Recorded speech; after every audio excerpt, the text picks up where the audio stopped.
নমস্কার। সুশ্রুত টিভির hello doctor অনুষ্ঠানে আপনাদের সকলকে স্বাগত। আজ আমাদের সাথে রয়েছেন Sushruta I foundation and research সেন্টারের বিশিষ্ট চক্ষু চিকিৎসক ডক্টর অরুণাভ বন্দ্যোপাধ্যায়। স্যার, আপনাকে স্বাগত আমাদের অনুষ্ঠানে।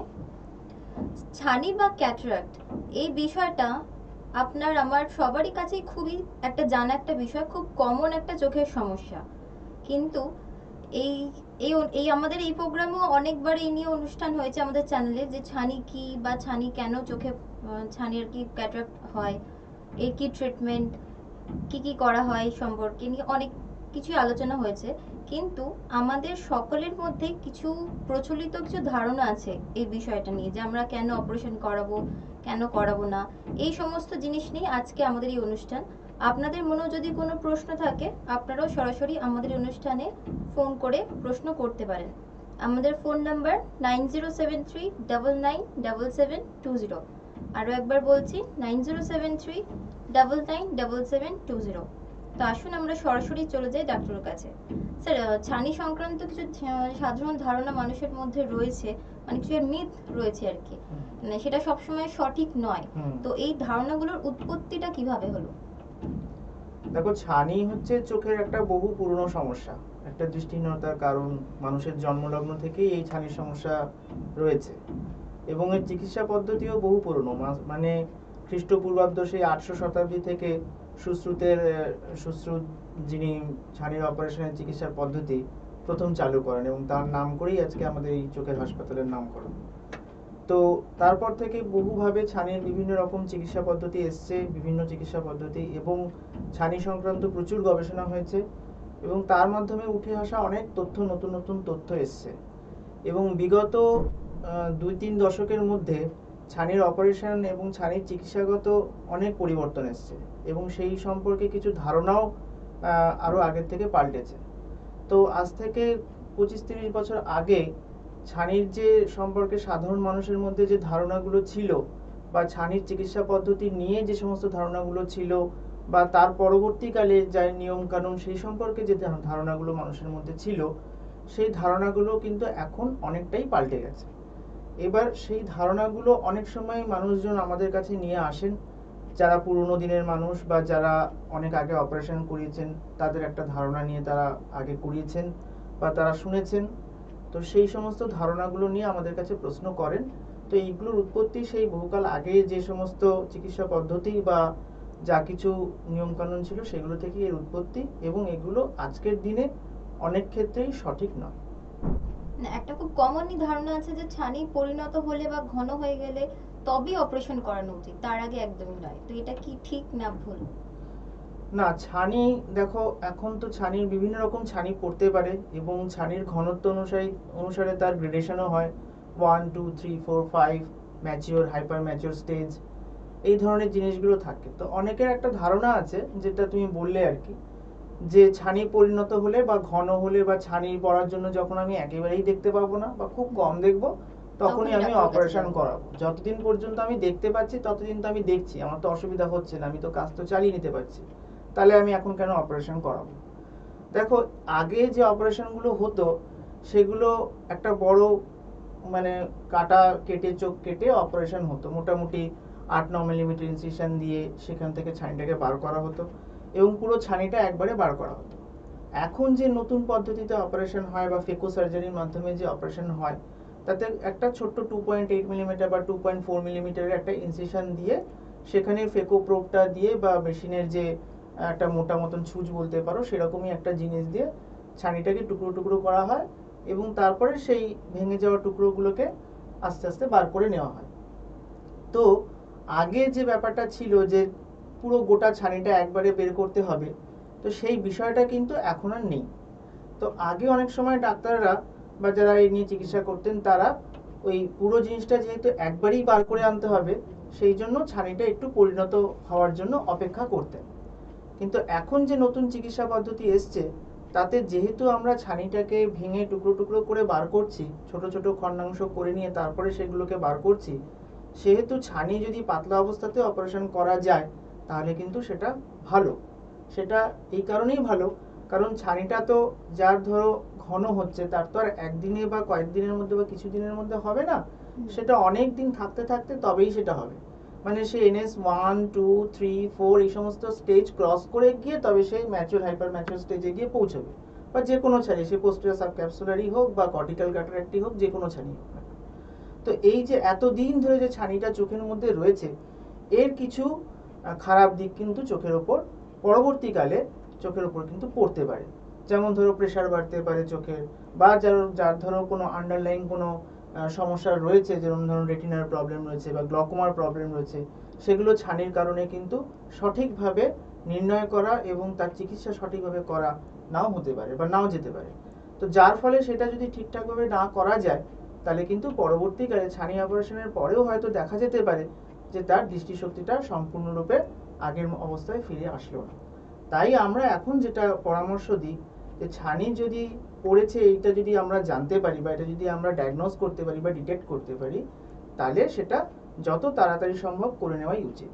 সেই আগের মতন যে ছানি ঘন হবে, পরিণত হবে, তবেই আমরা অপারেশন করব, এই ধারণাটা এখনকার দিনে সত্যি নয়। আচ্ছা, আরো একটা কনসেপ্ট আছে মানুষের, যে অপারেশনের পর চোখে জল লাগানো যাবে না, স্নান করা যাবে না, সে কারণে গরমকালে একদমই অপারেশন করাবো না, শীতকালে গিয়ে আমি অপারেশন করাবো। তো এটাও কি ঠিক? অনেকে পছন্দ করেন শীতকালে অপারেশন করাতে, অনেকে পছন্দ করেন, কারণ স্নান করার একটা ক্ষেত্রে অনেকের মনে হয় যে আমি স্নান করতে পারবো না। কিন্তু এখন আমরা যে পদ্ধতিতে অপারেশন করি বা ফেকো সার্জারির মাধ্যমে যেটা করি, তাতে আমরা যে পরামর্শটা দিই পেশেন্টকে, সেটা হচ্ছে যে সে গলার তলা দিয়ে কিন্তু জল ঢেলে শরীরের ওপর সে জল ঢালতে পারবে, তাতে কোনো সমস্যা কিছু নেই। শুধু মাথার উপর থেকে সরাসরি জলটা আমরা ঢালতে কিছুদিনের জন্য আমরা বারণ করি, খুব বেশি দিন না, সেটা 5 দিন বা 7 দিন এরকম হতে পারে। তো সেইটা যদি মানে একটু বিরত থাকা যায় তো ভালো। তাও যদি সেক্ষেত্রে তার অসুবিধা মনে হয়, তাহলে সে মাথার কপালের কাছে একটা টাওয়েল বা কিছু বেঁধে নিয়ে পেছন দিক করে জল ঢালতে পারে, তাতে অসুবিধা নেই। এবং চাইলে সে ভেজা কোনো টাওয়েল বা গামছা দিয়েও মানে মাথা মুছে নিতে পারে বা মুখ মুছে নিতে পারে। সেগুলো অবশ্য পরিষ্কার, সমস্ত কিছুই অপারেশনের পরে যেহেতু করা, এই জিনিসগুলো কিন্তু পরিষ্কার পরিচ্ছন্নতার বিষয়টা খুব ভালো করে মাথায় রাখতে হবে। কারণ যে জিনিসটা দিয়ে তুমি মুখ মুছছো, সেটা যদি কোনো কারণে দূষিত হয়, তাহলে সেক্ষেত্রে ইনফেকশনের ভয় তো থাকে। কিন্তু সেটা খুব একটা সমস্যার কিছু নয়। আর হচ্ছে যে এই যে গরমকালে দেখো, প্রয়োজনটা হচ্ছে যে তোমার ছানিটা এখন অপারেশন করার প্রয়োজন আছে না পরে গিয়ে তুমি করতে পারবে। আমি গরমকালে যদি দেখি যে একজন পেশেন্ট এসছেন যিনি ছানির জন্য কষ্ট পাচ্ছেন, দেখতে অসুবিধা হচ্ছে, তার আমার মনে হয় এই কয়েকটা দিনের এই অসুবিধার জন্য তার অতটা পিছিয়ে যাওয়ার কোনো প্রয়োজন নেই। ঠিক আছে, তাতে সে গলার তলা দিয়ে জল ঢালতে পারবে এবং প্রয়োজন অনুসারে সে মাথা টাথাগুলো মুছে নিতে পারবে, তাতে খুব একটা কষ্ট কিছু আমার মনে হয় না যে হতে পারে পেশেন্টের। সুতরাং ছানি যে কোনো সময় করা যায়, সেটা গরমকাল হোক বা শীতকাল হোক, যে কোনো সময় করা যায়। আচ্ছা, তো ড্রপের মাধ্যমে কি ছানি নির্মূল করা সম্ভব? অনেক সময় পেশেন্টরা আমাদেরকে প্রশ্ন করেন যে ধরুন ছানিটা আমার তো এখন এত ঘন হয়নি, আমি যদি এখন ড্রপ ব্যবহার করি আমার কি ছানিটা কমতে পারে?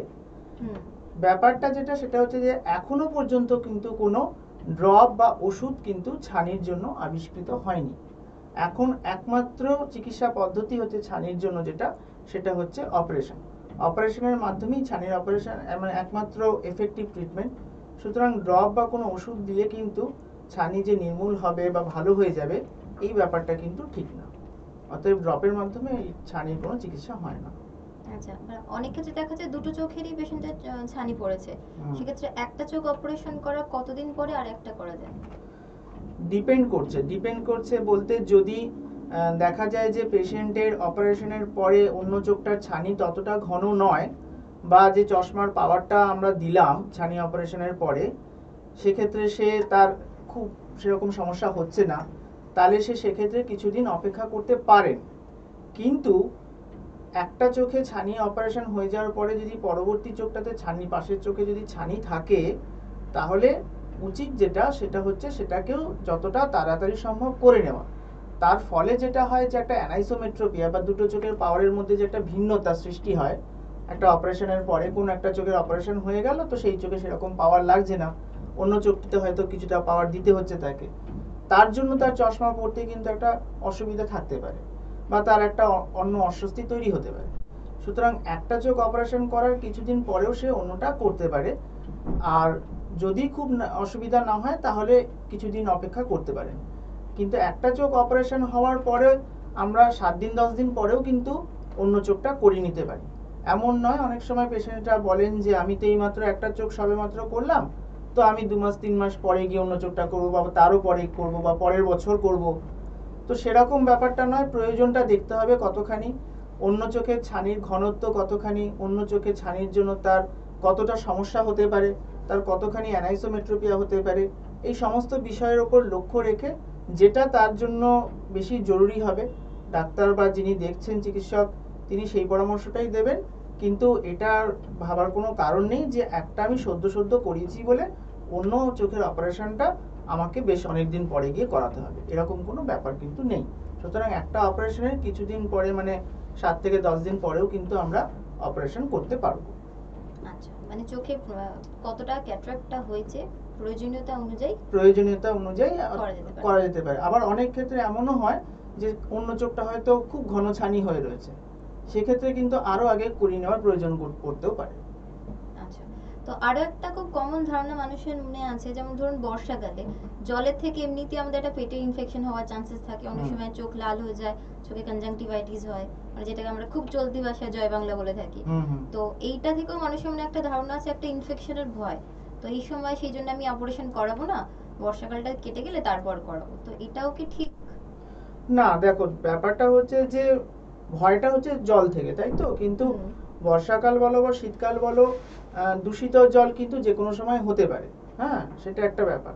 তো আমরা চোখে যে জলের ব্যবহারটা করব, মানে চোখটাকে পরিষ্কার রাখতে গিয়ে যে জলটুকু দেবো, সেটা তো খুব বেশি মাত্রার জল আমরা দিচ্ছি না। আর আমরা একটা পদ্ধতি মেনে দেব। পদ্ধতিটা আমরা সবাই বলে থাকি যে জলটা 20 মিনিট তুলোর মধ্যে দিয়ে জলটাকে 20 মিনিট ধরে ফুটিয়ে তারপর সেটাকে ঠান্ডা করে সেই তুলোটা ভালো করে নিংড়ে নিয়ে তার দিয়ে চোখটা পরিষ্কার করে নেওয়া। তো সেই ক্ষেত্রে সেই জলের মধ্যে কোনো জীবাণু থাকার কোনো সম্ভাবনা নেই। তো সেই হিসেবে কিন্তু বর্ষাকালে যে জলের থেকে চোখের মধ্যে ছানি অপারেশনের পরে কোনো ইনফেকশন হবে, এই ধারণাটা আমার মনে হয় ঠিক নয়। ঠিক আছে, যদি আমরা যত্নটা বা কেয়ারটা যদি আমরা ঠিকঠাক নিই, তাহলে সেক্ষেত্রে জলের থেকে কোনো ইনফেকশন হওয়ার কোনো সম্ভাবনা কিছু নেই। তুমি বর্ষাকালেই বলো বা শীতকালেই বলো বা গরমকালেই বলো, যে কোনো সময়ই কিন্তু তোমাকে একই নিয়ম মেনে ছানি অপারেশনের পরে কিন্তু চোখের যত্ন নিতে হবে। আমি শীতকাল বলে মনে করলাম এখন তো ইনফেকশনের ভয় নেই, আমি যেমন তেমন একটা জল চোখে লাগালাম, সেটা কিন্তু করতে পারবে না। বা গরমকালেও সেটা করতে পারবে না, অন্য কোনো সময় করতে পারবে না। তাই বর্ষাকাল বলে কোনো আলাদা এই ব্যাপারে কিছু নেই। তুমি বর্ষাকালেও যেরকম চোখের যত্ন নেবে, শীতকালেও সেরকম চোখের যত্ন নেবে, এবং বর্ষাকালেও শীতকালেও ইনফেকশনের সম্ভাবনা যেরকম থাকে না যত্ন নিলে, বর্ষাকালেও সেরকম ইনফেকশনের সম্ভাবনা কিছু থাকে না, বা ছানি অপারেশনের পরে কোনো ইনফেকশন হওয়ার সম্ভাবনা কিছু হয় না। তো সেটা ঠিক না। বর্ষাকালে চাইলে আমরা অবশ্যই করতে পারি ছানি অপারেশন। আচ্ছা, আরো একটা জিনিস যেটা দেখা যায়, খুব বয়স্ক যারা, তাদের চোখে হয়তো ছানি পড়েছে, ডাক্তারকে দেখিয়েছেন, বলেছেন ছানি অপারেশন করতে হবে, তো তাদের একটা সাইকোলজিক্যাল একটা ব্যাপার চলে যে আমার তো এমনিই বয়স হয়েছে, আমি এমনিই চোখে কম দেখছি, কদিনই বা বাঁচবো, তো অপারেশন করি কি হবে। তো এই ধারণাটা থেকে তাদের কিভাবে বের করে আনা সম্ভব? আমি বলবো এই ক্ষেত্রে তাদের পরিবারবর্গ যারা রয়েছেন বা পরিবারের মানুষজন যারা রয়েছেন, অবশ্যই তার হয়তো বাবা মা এই ধরনেরই কেউ হবেন তারা, তো তাদের একটা দায়িত্ব আছে যে তার একটা কেয়ার নেওয়া। ঠিক আছে, অনেক সময় বয়স্ক মানুষরা এটা মনে করেন, কিন্তু তারাও যেহেতু পরিবারের একজন সদস্য, তো তাদের কেয়ারটা নেওয়াটা আমাদের খুব জরুরি। এবং ছানি একটা বয়সজনিত, বেশিরভাগ ছানি একটা বয়সের পরে গিয়ে আসে, যদিও ছানি একদম জন্মলগ্ন থেকে শুরু করে যে কোনো বয়সেই পড়তে পারে, কিন্তু তাদের বয়স্ক মানুষদের যত্ন নেওয়াটাও আমাদের খুব জরুরি। তো বয়স্ক মানুষ কতদিন বাঁচবেন বা কি তার অতটা সমস্যা হচ্ছে না, এই ব্যাপারটাকে আমরা অত বেশি গুরুত্ব দেওয়াটা উচিত না।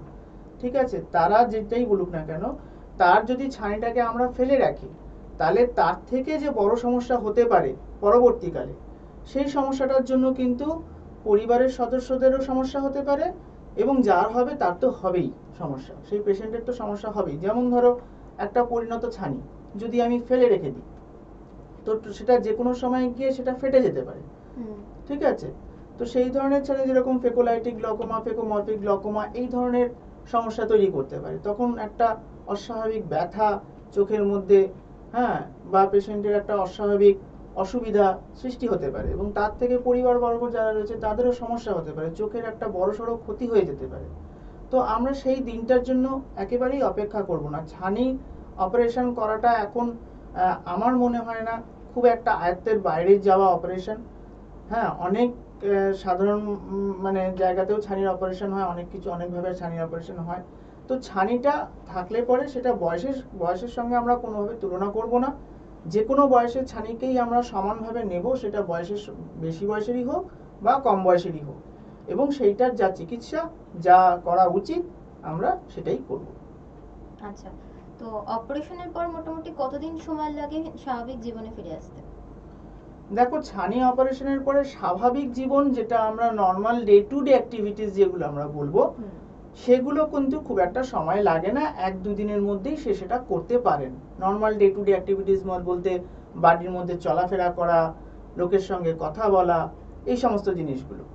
কিন্তু প্রফেশনাল ওয়ার্ক যদি তুমি বলো, যেটা ধরো সে অফিসে গিয়ে কাজ করার ব্যাপার বা কোনো সংগঠনে গিয়ে তার কাজ করার ব্যাপার, ইনস্টিটিউশনাল ওয়ার্ক বলো, বা সেই জিনিসগুলোর জন্য আমরা বলি ফেকোর অপারেশনের বেলায় যে 7 দিন সেটা বন্ধ, 5 থেকে 7 দিন সেটা বন্ধ রাখলে ভালো হয়।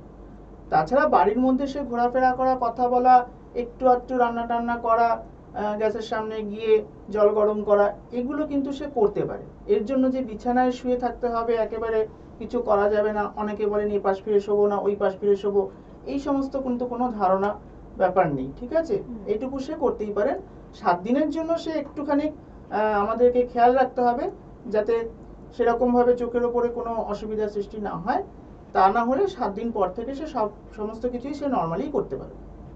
আর অনেক সময় দেখা যায় যে পেশেন্টের ব্লাড সুগার বা ব্লাড প্রেশার দুটো সমস্যাই রয়েছে, তাদের জন্য ওষুধপত্র খান, তো সেক্ষেত্রে কি কোনো সমস্যা হতে পারে ছানি অপারেশনের ক্ষেত্রে? ব্লাড সুগার ব্লাড প্রেশার দুটোও থাকতে পারে, কখনো একটাও থাকতে পারে। ছানি অপারেশনের জন্য তো কিছু পদ্ধতিগতভাবে আমাদের তো কিছু নিয়ম কানুন মেনে অপারেশন করতে হয়, যেমন সুগারটা আন্ডার কন্ট্রোল লেভেল থাকা, একটা নির্দিষ্ট মাত্রার নিচে সেটা থাকতে হবে, প্রেশারটা একটা নির্দিষ্ট মাত্রার নিচে থাকা উচিত। তো সেইগুলো আমরা দেখে নিই আমরা ছানিটা অপারেশন করি। তো সেই ক্ষেত্রে কোনো এখন যে আধুনিক পদ্ধতিতে যে এরকম ভাবে ছানি অপারেশন হয়, তাতে কিন্তু ব্লাড সুগার বলো বা ব্লাড প্রেশার বলো, এটা যে খুব অসুবিধার কারণ হতে পারে ছানি অপারেশনে, তা কিন্তু নয়। সাধারণভাবে যেরকম প্রেশারের ওষুধ খেয়ে আমরা প্রেশার কম করে নিয়ে করতে পারি, বা সুগারের ওষুধ খেয়ে সুগারটাকে কম করে নিয়ে যারা ইনসুলিন নিচ্ছেন তারা নিয়ম মেনে ইনসুলিন নিয়ে সুগারটাকে কম করে একটা নির্দিষ্ট মাত্রার মধ্যে রাখলে আমরা ছানি অপারেশন করতে পারি। সুতরাং ব্লাড প্রেশার বা ব্লাড সুগার নিয়ে এ নিয়ে চিন্তা করার কোনো কারণ নেই। আচ্ছা, আর আমরা তো জানি এটা যে ক্যাটারাক্ট অপারেশন করা মানে চোখে তো একটা লেন্স বসাতেই হবে। এবার অনেকের এটা ধারণা আছে যে চোখের ভেতর কি লেন্স বসাতেই হয়, মানে কি না বসালে নয়। আবার অনেকেই মনে করেন যে চোখে যখন লেন্স বসানি ভেতরেই বসালাম, তাহলে আবার চশমা কেন পরবো? তো এই একটা খুব কনসেপ্ট রয়েছে। এইটা এখন অনেকের এই ধারণাটা হয়তো পাল্টেছে, আগে একটু বেশি ছিল। খুব কম লোকেই এই প্রশ্ন করেন যে ছানি অপারেশনের পরে কি আমার লেন্স লাগবেই, এরকম একটা ব্যাপার। কিন্তু সেটা যে কোনো কারণেই হোক, সেটা অর্থনৈতিকগত সমস্যা বা যে কোনো কারণেই হোক না কেন, যে লেন্স লাগাবে কি লাগানোর প্রয়োজন আছে কিনা এটা নিয়ে প্রশ্ন করেন। কিন্তু যে কোনো ছানি অপারেশন, ছানিটা আসলে কি, ছানিটা হচ্ছে যে আসলে আমাদের চোখের মধ্যে একটা লেন্স থাকে, যেরকম ক্যামেরায় থাকে, যেটাকে আমরা বলি হিউম্যান ক্রিস্টালাইন লেন্স। তো সেটা একটা স্বচ্ছ লেন্স। সেই স্বচ্ছ লেন্সটা যদি কোনো কারণে অস্বচ্ছ হয়ে যায়, তখন সেটাকে আমরা বাদ দিয়ে তার পরিবর্তে একটা স্বচ্ছ লেন্স প্রতিস্থাপিত করি, যেটা আমরা বলি আর্টিফিশিয়াল লেন্স, ঠিক আছে? তো সেই আর্টিফিশিয়াল লেন্সটা দিতেই হবে। যদি আমি না দিই পেশেন্টকে, যদি আমি না দিয়ে ছেড়ে দিই, তাহলে পরবর্তীকালে অন্য সমস্যা হবে। সেই জন্য এটা বাধ্যতামূলক। তবে অনেক সময় কিছু কিছু কমপ্লিকেটেড ক্যাটারাক্ট থাকে, যেরকম ধরো গ্রসলি সাবল্যাক্সেটেড ক্যাটারাক্ট, মানে ছানিটা খুব দূর, যে জায়গাটায় লেন্সটা বসাবো সেই জায়গাটা হয়তো খুব কোনো কারণে দুর্বল হয়ে গেছে, সেটা আঘাতজনিত কারণেই হোক বা অন্য কোনো কারণেই হোক। সেই সমস্ত ক্ষেত্রে প্রথমবারে যে ছানি অপারেশনটা হয়, যদি সেটাতে কোনো কারণে লেন্স বসানো না যায়, তাহলে দ্বিতীয়বার একটা অপারেশন করে সেখানে লেন্সের প্রতিস্থাপন করা হয়, যেরকম স্ক্লেরাল ফিক্সেটেড আইওএল বা আইরিস ক্লো আইওএল, এই ধরনের লেন্স পরবর্তী একটা অপারেশন করে দেওয়া হয়, সেটাকে বলা হয় সেকেন্ডারি আইওএল ইনসার্শন। তো সেই পদ্ধতির প্রয়োজন পড়তে পারে, তবে সেটা খুব কম ক্ষেত্রেই হয়। কিন্তু যে কোনো ছানি অপারেশনে এটাই মেনে চলতে হবে যে আমাদের ছানি অপারেশনের পরে যে ছানিটা আমরা বার করে নিলাম বা যে অস্বচ্ছ লেন্সটা আমরা বার করে নিলাম সেটা একটা আর্টিফিশিয়াল লেন্স দ্বারা আমরা প্রতিস্থাপিত করব। আচ্ছা, তো আমরা তো অনুষ্ঠান একদম শেষ পর্যায়ে এসে পৌঁছেছি। তো আচ্ছা, আপনার আরেকটা যদি তুমি প্রশ্ন করলে যেটা যে লেন্স লাগানোর পরেও অনেক সময় চশমা পড়বে চশমা, কেন হ্যাঁ, সেটা চশমা বলতে কেন পড়বে? তো এটা আমি বলি, কিছু কিছু লেন্স আছে, যেরকম আমাদের প্রত্যেকটা জিনিসের যে ডিস্টেন্স সেটা দূরের জিনিস কাছের জিনিসের প্রত্যেকটা জিনিসের জন্য একটা আলাদা আলাদা পাওয়ার লাগে, ঠিক আছে? কিন্তু এই আমরা অ্যাডজাস্ট করি কি করে? এই জিনিসটা আমরা অ্যাকোমোডেশন দ্বারা আমরা অ্যাডজাস্ট করি। দূরের জিনিস কাছের জিনিসটা দেখার জন্য আমরা একটা অ্যাকোমোডেশন বলে আমাদের চোখের মধ্যে একটা ইয়ে আছে, পদ্ধতি আছে, যেটা আমরা ব্যবহার করে সেই কাছের জিনিসটাকে দেখার চেষ্টা করি। এবং দূর আর কাছের মধ্যবর্তী জিনিসগুলোর জন্য কিছুটা পরিমাণ অ্যাকোমোডেশনের প্রয়োজন হয়। কিন্তু যখন ছানিটা আমরা বার করে নিই তখন যে লেন্স দেওয়া হয় সেই লেন্সে কিন্তু কোনো অ্যাকোমোডেশন থাকে না, এবং একটা বয়সের পরে দেখবে মানুষের একটা চশমার প্রয়োজন হয় কাছের জিনিসগুলো দেখার জন্য। সেটা 38-40 বছর বয়সের পর থেকে শুরু হয়, যেটাকে আমরা প্রেসবায়োপিয়া বলি। এবং একটা বেশি বয়সে 50-60 বছর বয়সের পরে অ্যাকোমোডেশন পাওয়ারটা পুরোপুরি আর থাকে না। তো সেই রকম ভাবেই এই লেন্সটা প্রতিস্থাপন করার পরে কাছের জিনিসের জন্য অ্যাকোমোডেশন পাওয়ারটা চলে যায়। তো সেই কাছের জিনিসের জন্য তখন চশমা লাগে। নর্মালি আমরা যে সমস্ত অ্যাসফেরিক লেন্সগুলো দিই সেই ক্ষেত্রে। কিছু কিছু ক্ষেত্রে মাল্টিফোকাল লেন্স ইউজ করা হয়, সেটার দামও বেশি, মানে সেটার ব্যয়ভারও বেশি। তো সেই ক্ষেত্রে কিন্তু সেরকম চশমা লাগে না। আর কিছু কিছু লেন্স আছে, যেরকম যাদের খুব বেশি অ্যাস্টিগমেটিজম আছে তাদেরকে টরিক লেন্স বলা হয়, একরকম লেন্স দেওয়া হয় টরিক লেন্স। সেই টরিক লেন্সটা দিলে পরে তার চশমার পাওয়ারটা একেবারেই কমে যায়, বা সে দূরের জন্য খুব একটা চশমা লাগে না। কিন্তু সাধারণভাবে আমরা যে ছানির অপারেশন করে যে ধরনের লেন্সগুলো আমরা দিই বা দেওয়া হয় সেগুলোতে কিন্তু কাছের কাজের জন্য বেশিরভাগ সময়, বেশিরভাগ সময় না, কাছের কাজের জন্য একটা চশমা নিতে হয়। আচ্ছা, তো আমরা তো অনুষ্ঠানের শেষ পর্যায়ে এসে পৌঁছে গেছি। তো আপনার যদি কোনো বক্তব্য থাকে আমাদের দর্শক বন্ধুদের উদ্দেশ্যে। আমি শুধু একটা কথাই বলবো যে ছানি যখন আমাদের পড়বে, ডাক্তারবাবুরা যখন বলবেন যে আপনার চোখে ছানি রয়েছে, অবশ্যই আপনারা আপনাদের নিজস্ব দিকটা ভাববেন যে নিজের এখনই করাবেন না কখন করাবেন, সেই ব্যাপারটা অবশ্যই ভাববেন। কিন্তু ছানিতে যেটা হয় না সেটা হচ্ছে ছানিতে চোখের মধ্যে কোনো ব্যথা হয় না, শুধুমাত্র দেখতে কিছু কিছু অসুবিধা হয় এবং আরও কয়েকটা কিছু কিছু সমস্যা হয়। সেটা হয়তো আমরা মানিয়ে নিতে পারি, কিন্তু এই মানিয়ে নেওয়াটার মধ্যে না যাওয়াই উচিত। আমাদের উচিত ছানি থাকলে সেটা যতটা তাড়াতাড়ি সম্ভব অপারেশন করে সুস্থ হয়ে যাওয়া, কারণ পরবর্তীকালে এই ছানিটার জন্য চোখে অনেক আরো বড় রকমের অসুবিধা হতে পারে, এবং সেটা কিন্তু তখন মানে পুরোপুরি নিরুপায় করাটা ঠিক হবে না। এবং তার থেকে আরো অনেক কমপ্লিকেশনসও আসতে পারে। হ্যাঁ, তার থেকে অনেক কমপ্লিকেশন হতে পারে, এবং সেই কমপ্লিকেশনগুলোর জন্য কিন্তু পার্মানেন্টলি আমাদের ভিশন কিন্তু ড্রপ করতে পারে, চোখের দৃষ্টিশক্তি কিন্তু কমে যেতে পারে। আপনাকে অনেক অনেক ধন্যবাদ আমাদের অনুষ্ঠানে আসার জন্য। আজকের মতো তো সময় শেষ, এখানেই শেষ করতে হবে। আমরা আবারও আপনাদের কাছে চলে আসবো নতুন কোনো ডক্টরকে নিয়ে, নতুন কোনো চোখের সমস্যা নিয়ে। নমস্কার। নমস্কার।